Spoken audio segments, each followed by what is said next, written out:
No Quem é Quem de hoje nós vamos falar sobre economia, falar sobre estatísticas, sobre estudos socioeconômicos. Para tanto, eu recebo o diretor técnico do DIEESE no Brasil, Clemente Gans Lúcio, que vem nos falar sobre as metas do DIEESE, os últimos números e fazer algumas considerações sobre a economia do Brasil e os estudos socioeconômicos.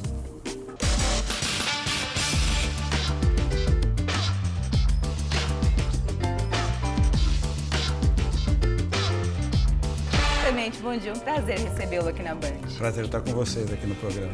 Bom, DIEESE, Departamento Intersindical de Estatísticas e Estudos Socioeconômicos. É uma extensão, né, do que quer dizer a sigla DIEESE, mas muita gente em casa, Clemente, não entende o papel do DIEESE, a função do DIEESE hoje no Brasil. A gente pode começar explicando um pouquinho para o telespectador sobre o que é o DIEESE?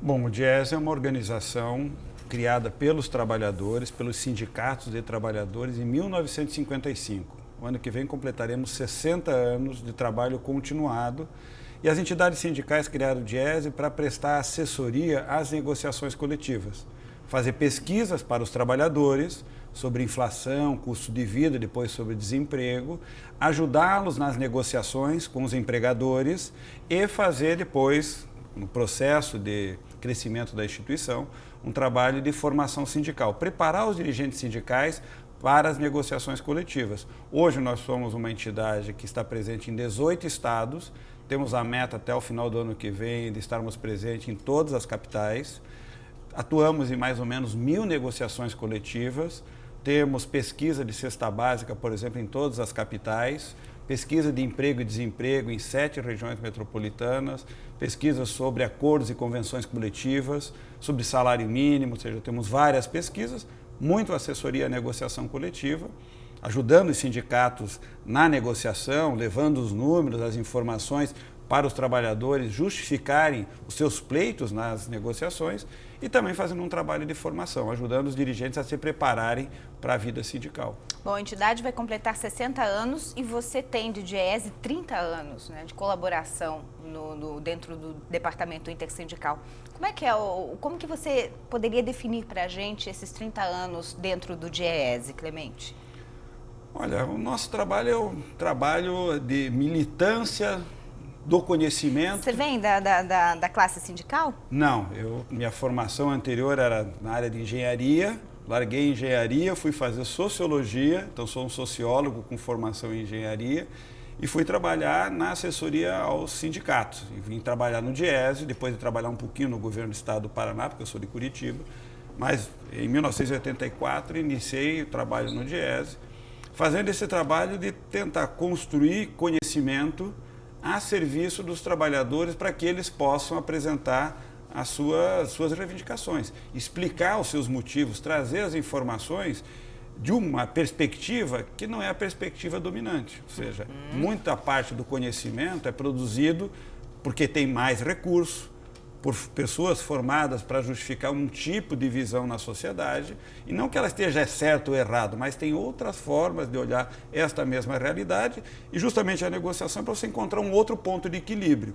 Do nosso ponto de vista, um ponto de equilíbrio que traga uma distribuição da riqueza produzida para os trabalhadores. Uma distribuição mais justa. Mais justa, ou seja, termos uma sociedade com menos desigualdade, porque o Brasil ainda é uma sociedade com muita desigualdade. O DIEESE é independente ou ele depende de alguma forma do governo? Tem alguma ligação com o governo? O DIEESE é uma associação privada, hoje são mais de 700 entidades sindicais, sindicatos de trabalhadores, as centrais sindicais que são sócias do DIEESE. Elas formam uma associação e esta associação é a proprietária do DIEESE. Totalmente independente das classes governamentais. Exato, tanto dos empregadores quanto do governo. O DIEESE, como uma entidade autônoma, ele também presta serviço, e nós temos convênios, ou às vezes contratos, com prefeituras, com governos de estados e com o governo federal. Mas são convênios ou contratos com, a gente chama, o objeto específico. Por exemplo, o DIEESE faz uma pesquisa de emprego e desemprego. Certo. Essa pesquisa é nossa. Alguns governos quiseram que essa pesquisa fosse feita no seu estado. Aí contrataram o DIEESE, o governo federal também entrou no processo e hoje o governo federal e 7 governos de estados contratam o Diese para implantar a pesquisa. Nós o fazemos mobilizando o instituto local, público, para que ele faça a pesquisa e o Diese transfere a metodologia. Portanto, não são nem nossos pesquisadores, são pesquisadores dos entes públicos locais que fazem a pesquisa, porque nós acreditamos que temos que fortalecer institutos locais de pesquisa. E isso é um jeito de organizar o trabalho. É difícil, porque são 7 governos, partidos diferentes, o governo federal, muitas vezes outro partido, às vezes a prefeitura entra, o prefeito não é do mesmo partido do governador, e o Diese trabalha com todo mundo. Mesmo o movimento sindical sendo identificado em um determinado momento da democracia brasileira com alguns partidos, não todos, há interferência partidária de alguma forma ou não? Não. A gente já sabe que não há interferência governamental, mas partidária? Olha, as centrais sindicais, nesses 60 anos, aprenderam, o movimento sindical e hoje as centrais sindicais, que um dos grandes méritos do Diese é a sua unidade política, ou seja, nós temos hoje 8 centrais sindicais filiadas ao Diese, as 8 centrais sindicais de todo o espectro político são sócias do Diese. Portanto, pega toda a plataforma. Todos eles estão na direção do Diese e as decisões saem por consenso, ou seja, nós decidimos quando há consenso entre todos eles. E na visão política do movimento sindical, o Diese tem total autonomia, ou seja, nunca o movimento sindical foi cobrar nenhum trabalho técnico do Diese, ou seja, o nosso trabalho é público e uma vez público, e é minha responsabilidade autorizar, ele é o conhecimento. Pode favorecer ou não o movimento sindical. Às vezes ele não gosta da informação. Mas nós achamos que o desemprego subiu, mas a nossa pesquisa mostra que o desemprego caiu. Nós achamos que o desemprego caiu, mas a nossa pesquisa mostra que o desemprego subiu. Não é o que eles acham, é o que a pesquisa mostra. Mostra, exatamente. Interessante, é por isso que o Diese tem tanta credibilidade no Brasil, não é? E vem divulgando números que fazem parte da vida dos trabalhadores, dos brasileiros em geral. Você citou aí índices de cesta básica, a gente vai entrar nesse assunto depois do intervalo. Florianópolis, no mês de julho, apresentou o maior índice de cesta básica do Brasil. E, aliás, Florianópolis vem liderando esse ranking aí mês a mês, né, Clemente? A gente vai falar sobre isso, vai falar um pouquinho também sobre a taxa, índice de desemprego, e eu vou confrontar algumas questões, né? Por exemplo, aí o empresariado brasileiro vem reclamando muito, Clemente, da falta de mão de obra especializada. Será que o Diese pode opinar nessa questão também? Depois do intervalo, estas e outras questões. Um instante só.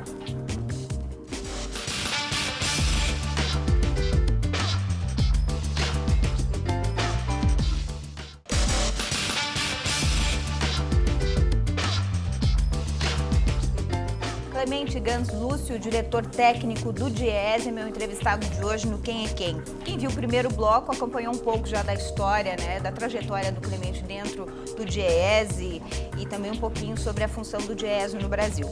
É uma das entidades com maior credibilidade em relação a números e estudos socioeconômicos, não é? Tanto que o Diese é o Departamento Intersindical de Estatísticas e Estudos Socioeconômicos. Eu deixei no ar uma deixa sobre cesta básica, que é um dos índices que o Diese, mês a mês, traz os números aí no Brasil. Não é feito o acompanhamento em todas as capitais, não é? São 18. Hoje nós acompanhamos em 18, a nossa meta é chegarmos até dezembro do ano que vem em 26 capitais, em todos e mais no Distrito Federal. Essas 18 capitais é justamente onde o Diese tem seus escritórios Exato. Estaduais. Florianópolis tem escritório. Exato. Tem, Diese exatamente. No estado. E Florianópolis, Clemente, como você bem sabe, vem liderando aí mês a mês o maior índice de cesta básica do Brasil. E até conversando com colegas hoje, eu questionava sobre o motivo, não é? A que se deve atribuir esse alto índice em Florianópolis? Pede inclusive para São Paulo. A cesta básica no mês de julho aqui em Florianópolis custou R$ 346,99, Clemente. O que você pode observar para a gente nesse número? Olha, primeiro, nós temos uma cesta básica baseada no critério que é o decreto que institui o salário mínimo, e ele previa uma cesta que é diferenciada por regiões. Então, a tendência é que a região sul e sudeste tenham cestas básicas mais caras do que as demais regiões, porque aqui, por exemplo, há uma quantidade de carne na cesta básica superior às demais regiões. Essa é uma mudança que nós vamos fazer no futuro, na pesquisa, é ter essa cesta e uma com a mesma quantidade de produtos em todas as capitais para nós compararmos a mesma quantidade. Então a gente poderia dizer que a carne é a vilã, entre aspas, da cesta básica do catarinense? Porque ela tem um peso muito grande na cesta, então o valor da cesta como a carne é um produto mais caro, um dos mais caros na cesta, e ela tem um peso grande, a quantidade de carne é maior do que, por exemplo, aquela consumida na região norte e nordeste, e esse decreto ainda é de 1940, nós não mudamos. O Diese usa essa referência, porque ela é a única referência que nós temos, e nós usamos a lei para medir o valor da cesta básica. Mas faremos essa mudança porque ela permite você, de fato, comparar qual que é a mais cara com os mesmos produtos. É sempre bom entender que em algumas regiões você tem produtos que não fazem parte do hábito coletivo, mas fazem parte da cultura local. Vamos pegar o açaí em Belém do Pará. Certo. Faz parte da cesta básica local o açaí, mas o açaí não é um produto, ou o peixe na região norte, por exemplo, tem muito maior incidência na cesta básica daquela população do que a carne. Então é preciso fazer algumas adequações, principalmente quando alguns padrões de consumo se generalizaram, especialmente os produtos industrializados. O Brasil industrializado de hoje não é o dos anos 40. Então, esta mudança ela é importante e ela justifica, em parte, essa diferença. A outra é que em algumas regiões, às vezes, os preços de alguns produtos variam mais do que outras. E nós temos, em alguns produtos, variações. Em uma capital cresce 30% e na outra cai 10%, o mesmo produto. Eu percebi isso na tabela, realmente. Então, você tem ou problemas de abastecimento, às vezes, ou seja, quebra de safra de um determinado produto, quebrou a safra no interior de Santa Catarina que alimenta o mercado de Santa Catarina, de Florianópolis, daquele alimento, o preço sobe. Em compensação, na região norte não teve, mas aquele produto é abastecido com uma rede local e não com abastecimento nacional. Então, dependendo do produto, por exemplo, um produto que é clássico, do vilão da cesta básica é o tomate. Tomate, todo início de ano, ele sobe, e sobe muito. Verdade. E depois ele cai, e cai rapidamente. Por quê? Porque você tem uma entre-safra forte. Como o tomate é um produto industrializado forte, as empresas que processam o tomate consomem muito tomate, quando chega nesse momento de entre-safra, elas consomem, o que vem para o mercado é pouquinho, o preço sobe. Então, aí o tomate ele tem um peso importante, porque ele representa todas as verduras e legumes na cesta básica, ele leva o preço da cesta básica, porque, na verdade, ele está representando uma entre-safra de um produto. Clemente, por que é importante o número, o valor da cesta básica? Como que ela influencia na economia, no dia a dia do consumidor, do telespectador? Olha, ela é uma pesquisa que tem dois objetivos. Por um lado, o nome dela mesmo diz, ela é uma cesta básica de produtos alimentares, e acompanhar a sua evolução significa acompanhar em que medida que esses preços corroem ou não o poder de compra do salário. Agora você chegou no ponto que então, eu queria. Esse é um dado importante. E o outro é que, por meio dessa cesta básica, nós estimamos qual seria o salário mínimo necessário para uma família poder viver bem, naquilo que a Constituição diz que é um direito de um cidadão brasileiro. Saúde, educação, escola, moradia, transporte. Então, nós olhamos o valor da cesta básica e estimamos o valor do salário mínimo necessário. Aí você pega o valor da cesta básica com os valores gastos em educação, saúde, Isso. transporte, que são os bens... Serviços essenciais, Isso. aliás, garantidos pela Constituição brasileira. E na Constituição brasileira também diz que o salário mínimo deveria custear todos estes serviços Exato. E também a cesta básica. Exato. Hoje, o salário mínimo no Brasil é de R$ 724 e o Diese estima que o salário mínimo ideal para um brasileiro viver bem, pagando a cesta básica e todos esses serviços essenciais, seria de R$ 2.915,07. 4 vezes mais do que o salário apresentado hoje, né, Clemente? Exato. Como é que o Diese apresenta esses números? Né, o Diese que é tão bem representado, como é que ele leva esses números para o governo, para os nossos representantes, para os nossos parlamentos, por exemplo? Por exemplo, um dos trabalhos que nós fizemos, por exemplo, com as centrais sindicais, assessorando-as, foi no 2004 a 2007, 2008, as centrais fizeram um grande movimento nacional e propuseram ao governo e ao Congresso Nacional uma política de valorização do salário mínimo. E essa política foi acordada, foi depois transformada em lei, o Congresso depois aprovou e transformou em uma lei de valorização. O salário mínimo, nesses últimos anos, cresceu mais de 70% acima da inflação. Se nós olharmos, eu quando entrei no Diese, em 1984, o movimento sindical lutava para que o salário mínimo um dia chegasse em $100. Em média, o salário mínimo naquela época valia $50. Certo. né? Hoje nós temos um salário mínimo que está girando em torno de $300, vou arredondar o número, né? Então, é 6 vezes mais do que o salário mínimo de 1994, medido em dólar, né? E nós fizemos esse crescimento acontecer usando como justificativa justamente essas informações, dizendo, olha, não é possível que um país que aplica um salário de $50, na época, né, certo, seja capaz de ter nessa base salarial uma sustentação para a sua economia. Uma economia que paga $50 de salário mínimo vai ser uma economia pobre. O que sustenta o nosso crescimento é o crescimento do salário. Bom, ele tem que crescer junto com a economia, aí a política de valorização. Então, cresce a economia e cresce o salário junto. Para quê? Para que ele possa corresponder a esse crescimento. E aí nós temos um crescimento que chega hoje em 724, mas se você olhar lá atrás, esse salário mínimo já chegou a ser quase que 1/10 do que era o salário mínimo necessário. Entendi. Então, depois do intervalo, eu vou pedir para você continuar analisando esse número do salário mínimo e vou te fazer uma outra pergunta. O DIEESE tem, por exemplo, hoje estatísticas de quantos brasileiros vivem somente com um salário mínimo? Dá para viver com salário mínimo? Depois do intervalo, o Clemente responde essas perguntas para a gente. Um instante só.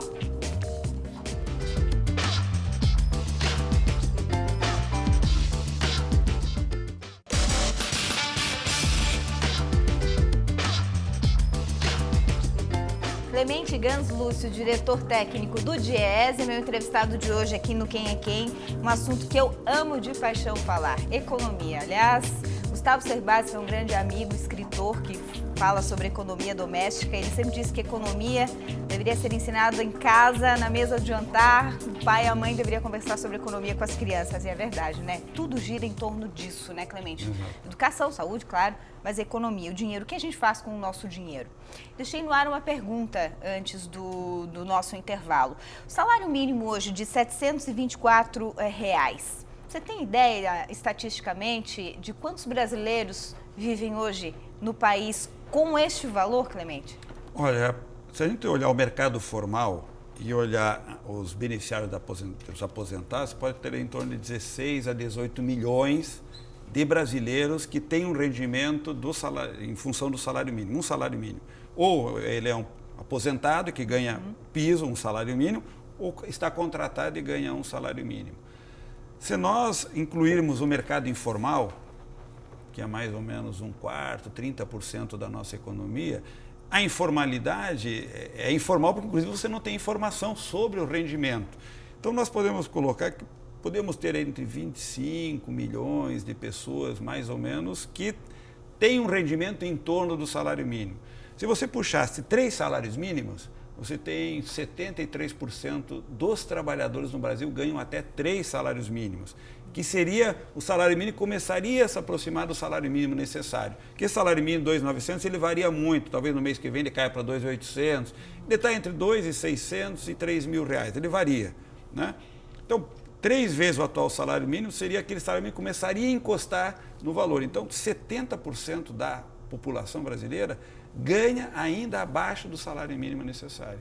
Bom, dá para viver então com R$ 724 reais. Ah, não, é que não, individualmente não. O que acaba acontecendo é que a família compõe uma renda familiar, onde um ganha 700, outro ganha R$1.000, outro ganha 800 e compõe uma renda que monta uma estratégia. Algumas vezes deficitária. Deficitária porque há carências, ou há carências de bens ou de serviços, e as famílias não conseguem ter todo aquele direito que a Constituição prevê atendida em condições adequadas. Até porque o serviço público ele é deficitário em saúde, educação, transporte, e a gente vê isso diariamente, não é? Então, além de pagar impostos que acabam subsidiando estes serviços, o brasileiro ainda tem que pagar muitas vezes o colégio particular, segurança privada para sua casa ou empresa, não é? Exato. E assim por aí afora.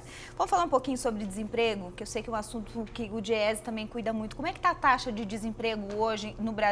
Se você tiver números aqui do estado de Santa Catarina para apresentar para a gente, Clemente, como é que está essa questão? Olha, o Brasil vive uma situação talvez inimaginável se a gente considerar o contexto internacional. Ou seja, nós estamos desde 2008 com uma grave crise internacional, são milhões e milhões de trabalhadores no mundo desempregados. né? E o Brasil, nesse período, continuou reduzindo o desemprego, que é uma coisa inédita. Na nossa história, positivo, ou seja, a dinâmica econômica de um mercado interno que se fortaleceu nesses últimos anos segurou, em grande medida, os empregos gerados e não, evidente que desaqueceu, chegamos a criar 2,5 milhões de emprego. Ano passado criamos 1,5 milhão, então é menos do que já criamos no passado. Mas nós criamos 1,5 milhão de empregos novos, com carteira de trabalho assinada. E isso tem uma repercussão positiva no mercado de trabalho. Agora, o mercado de trabalho responde à dinâmica econômica. Certo. Portanto, o nosso desafio é sustentar um crescimento econômico que continue gerando emprego. Pesquisas oficiais do IBGE revelam o chamado desemprego aberto, aquele trabalhador que só está desempregado, uma taxa em torno de 5%, 4,5%, 6%, varia, mas em torno de 5%, das mais baixas, é a menor taxa histórica de desemprego, medida oficialmente. Certo. A nossa pesquisa, que inclui o desemprego que a gente chama precário, um trabalhador que faz bico, para nós é considerado desempregado, porque ele continua procurando. A nossa taxa está em torno de 10%. Certo. Também é das mais baixas da história, ou seja, as nossas taxas estavam sempre, chegou a 22%, 23%, hoje 10%, 9%, 11% também das menores. Temos as menores taxas de desemprego da história do país. A gente vive um bom cenário nesse setor, então. Mas eu gostaria também da sua opinião sobre a qualificação da mão de obra. Inflação, taxas de juros e mão de obra, falta de qualificação da mão de obra, são os 3 itens que mais têm preocupado os executivos brasileiros, os donos de empresas no Brasil. Como é que você vê essa questão? Realmente existe essa falta de qualificação da mão de obra em todo o Brasil ou são problemas pontuais e regionais, Clemente? Bom, isso é um problema complexo, porque, na verdade, o grande risco é nós olharmos para o trabalhador e vermos nele uma máquina. Os trabalhadores são pessoas, os empresários são pessoas. O problema da qualificação é como que a sociedade preparou aquela população para responder a uma dinâmica econômica, os trabalhadores e os empregadores. Porque a gente fala que os trabalhadores têm baixa qualificação, mas a gente não olha para os empresários que não conseguem dar na sua empresa uma dinâmica para responder àquela demanda. O produto tem baixa qualidade, não tem projeto, ou seja, as duas coisas são um problema, um desafio. E o desafio é como nós investimos na educação para que os trabalhadores e os empregadores e os gestores públicos, por decorrência, tenham capacidade de responder naquela sociedade para uma produção que responda ao que a gente quer produzir. E isso é feito com educação formal, certo. Educação desde o berço, educação infantil, educação fundamental, a educação técnica, a educação universitária, tudo isso faz parte, e também o espaço de formação que a própria empresa oferece. As duas coisas são complementares. O que as empresas muitas vezes não dizem é que muitas vezes elas deixam de investir na formação do trabalhador. O jovem que sai da escola e vai para o primeiro emprego, ele tem que começar a aprender a trabalhar. E ele aprenderá no espaço do trabalho. Ele não sai formado para o posto de trabalho. A formação no posto de trabalho é dado trabalhando. E se ele não tiver essa oportunidade, ele não aprende. Nosso tempo acabou, infelizmente. Concordo em gênero, grau e número com o que você está falando. O empresário que quer ter um empregado eficiente e qualificado também, não somente isso, o empregado também tem que tomar iniciativa e ter sua qualificação, mas também tem que haver incentivos, né, Clemente? Exatamente. Muito obrigada pela sua entrevista. Infelizmente, o nosso tempo foi curto para falar de assuntos tão importantes para o Brasil. Agradeço a sua solicitude e a sua presença aqui na Band hoje. Foi um prazer. Obrigada para você que curtiu Quem é Quem em todo o estado de Santa Catarina. Voltamos no domingo que vem com mais uma entrevista. Bom final de semana e até lá.